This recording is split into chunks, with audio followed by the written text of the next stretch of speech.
Good morning and welcome to this edition of the Lynn Hayes Freeland Show. You know, sometimes it's nice when we don't have a real agenda on the show, but there are so many things going on in the world, in the country, in our community, that we need to just sit and kind of dissect all of that. That is exactly what we're going to do this morning on the Lynn Hayes Freeland Show. And who better to do it with than Lou Ransom? Lou Ransom, editor, columnist, journalist, has an opinion about everything. Welcome to the show. Thank you. Thank you. So here's where I want to start. And I didn't ask you where you wanted to start today, but I think that we have to start with a discussion about race, with a discussion about our president and how our words are used.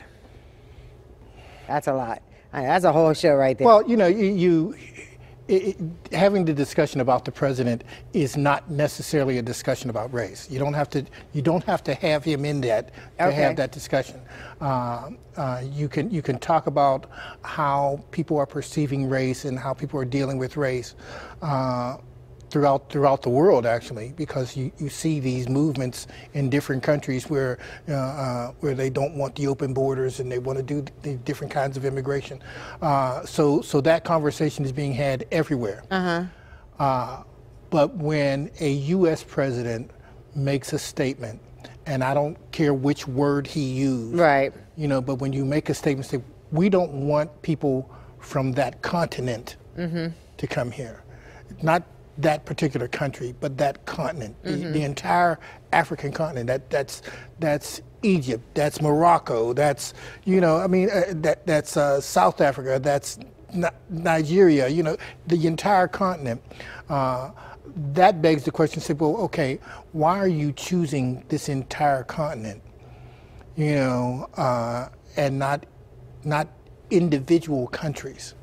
You're saying the entire continent is unstable, you know, and that's simply not true, you know. But when you make blanket statements like that, that's when you invite people to call you racist, right? Because you're making a blanket statement to say that entire continent of color should not come here. Should not come here. You know, and then when you double down, you say, yeah, why can't we get people from Norway? You know, well, because people from Norway don't want to come here. Well, and I've heard that. I don't know a lot about Norway, but I've heard that the life is pretty good over there. Life is pretty good. It's socialist country. They universal health care. You know, all of those things. You know, and they earn well. They live well. They don't want to come here. When you make those kind of statements, that's when it starts becoming problematic in terms of trying to determine. It's not even necessary to determine whether or not this president is racist, because we have had racist presidents in the past. Okay. And valid point. Yeah, you know, so it doesn't matter whether he's racist. What matters is whether or not the policies that he is pushing, and the policies that his administration is pushing, impact different people, different ways. Different ways. You know, and so you have to deal with that. So then, is it a mistake to get hung up on the words versus the policies? Oh, yeah. It's. I don't think the words mean that much in terms of. This president has shown that he will literally say anything. You know, and. Doesn't back down from what he says. He may change it the next week or sometimes the next day, sometimes during that day. So you can't really go by necessarily the words that he uses, but you can see his policies. When he says that this immigration policy is going to do this, and this, you watch that and you see exactly what that policy is going to do, and judge him by the things that he does. I have, over the last year, I have listened to him and you know, woke up in the morning and said, did he really tweet that? But I realized that a lot of that is an attempt to get attention and sometimes to distract things away from other things that he's doing. The words aren't that important. You know, I mean, even the word racist isn't that important. Isn't that important? To call him that is not that important. Or for him to say, I'm not a racist. Yeah. Okay. I'm the least racist person you'll ever see. Right. I don't know what that means. You can be least racist, or I'm less racist than somebody else. You know, it's an absolute. You're either racist or you're not racist. You're not. Yeah. Hold that thought for a second. We got to take a commercial break. Like I said, we have no agenda today. We're just talking about stuff that's in the news, so don't go away when the Lynn Hayes Freeland Show continues.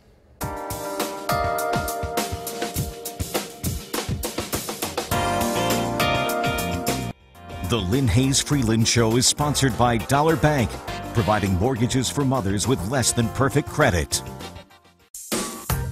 We're America's largest independent mutual bank. Without shareholders, we're able to think differently about the banking options we offer, the way we do business, the support we provide to the communities we serve. Experience the difference mutuality makes for Dollar Bank customers and our region. Dollar Bank, mutually inspired. I'm attorney Blaine Jones. At Blaine Jones Law, I always fight for my clients. If you need an experienced and aggressive attorney to protect you, call or visit my website today.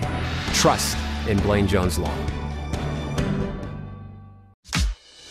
Psoriatic arthritis tries to get in my way. Watch me. I've tried lots of things for my joint pain. Now, watch me. Think I'd give up showing these guys how it's done? Please. Real people with active psoriatic arthritis are changing the way they fight it. They're moving forward with Cosentyx. It's a different kind of targeted biologic. It's proven to help people find less joint pain and clearer skin. Don't use if you are allergic to Cosentyx. Before starting Cosentyx, you should be checked for tuberculosis. An increased risk of infections and lowered ability to fight them may occur. Tell your doctor if you have an infection or symptoms of an infection, or if you have received a vaccine or plan to. If you have inflammatory bowel disease, tell your doctor if symptoms develop or worsen. Serious allergic reactions may occur. With less joint pain, watch me. For less joint pain and clearer skin, ask your rheumatologist about Cosentyx.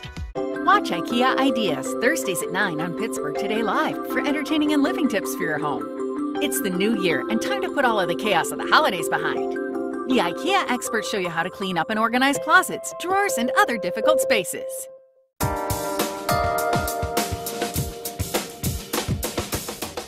So then I want to kind of come back. I'm sorry, we're back here on the Lynn Hayes Freeland Show. I'm just like continuing the conversation here. Lou Ransom is our guest, and one of the things that has kind of been going over my head in the last week or so is when the 44th president of the United States, President Barack Obama, was elected, there was a group of people that started saying, see, we are now a colorless society. Color doesn't matter in our country.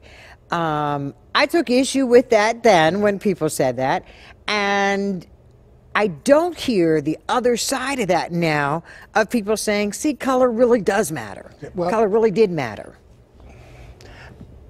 There's still this romance with Barack Obama and the election, and there are still people who are patting themselves on the back for that giant step to have an African American elected president of the United States. And it was a momentous achievement. I wish my parents had been alive to see it, you know, those kind of things. But it really changed very little, you know, because the country still runs a certain way, and the President of the United States doesn't change that. They can try to change it, but it still runs a certain way. You still have most of the power vested in Congress, and Congress didn't change for Barack Obama. In fact, 2 years later, it changed dramatically against him. You know, so it was never colorblind, and the idea that you're not going to hear anybody talk about that now and talk about what should have changed and what didn't change. The people who were against Barack Obama never went away. and there was a drumbeat for 8 years telling those people that they were right. They should have been against Barack Obama, and everything Barack Obama did was wrong, and that drumbeat has continued even now. And so you're looking at people who are sure in their convictions that they did exactly the right thing, and that it's time. You know, the idea of making America great again, you know, supposes that America wasn't great. And if it wasn't great, then why wasn't it great? Well, we're being told that it's because of Barack Obama. You know, say, well, Barack Obama succeeded George Bush. You know, was it great during George Bush?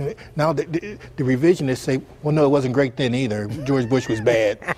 You know, and I say, well, was it great during Ronald Reagan? Well, it was pretty good, you know, but it wasn't great. Not even him, you know. And I go, well, that's why Donald Trump can say, I'm the greatest president since Abraham Lincoln. Say, what? You know.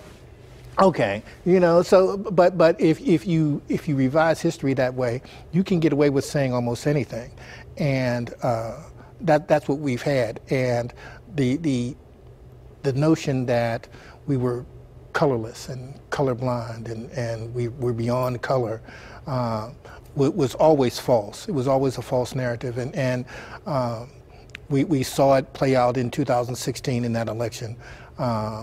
We see it playing out. If you have an election in Alabama and 98% of the black women vote one way and 60% of the white women vote another way, you go, okay, these votes are playing out along racial lines. Right, you know, there's so, a very clear divide. Yeah, you know, so you divide. can't say race doesn't matter. Obviously it does, and it matters from an electoral standpoint, it matters from an economic standpoint. None of that has changed, and it's not likely to change for quite a while. So what do we do with it then? I mean, so it's almost like it's this elephant in the room, and everybody just kind of walks around it, and I guess that's what historically we've done. Yeah, but I'm always stuck with the parable about how people touching different parts of the elephant and see different things. So the people who are grabbing the tail, people who are grabbing the trunk, they're grabbing the ears, and then none of them see a whole elephant. They're grabbing those pieces and say, well, this is what this is. This is a big leaf. You know, well, you know, you kind of have to step back and see the whole picture of the racism. That means you have to see the whole history of it. You have to back up and say, this is how this happened. You know, in 1857, they had the Dred Scott decision. You know, the Supreme Court said that you didn't have to consider anything from a black person because they weren't human. You know, they were less than anybody else. Less than, right. You know, and that was the Supreme Court of the United States. That's not that long ago. You know, 1857. You know, and that doesn't die away quickly when it's codified, when it's in the law, you know. And I look at some of the people who stepped back and were so really happy about thinking that race had changed, and they're disappointed now. They're disappointed that they didn't move. They didn't strike while the iron was hot. While the iron was hot. Hold that thought. We got to take a commercial break. Lots more to do this morning on the Lynn Hayes Freeland Show. I know you're glad you tuned in. We'll be right back.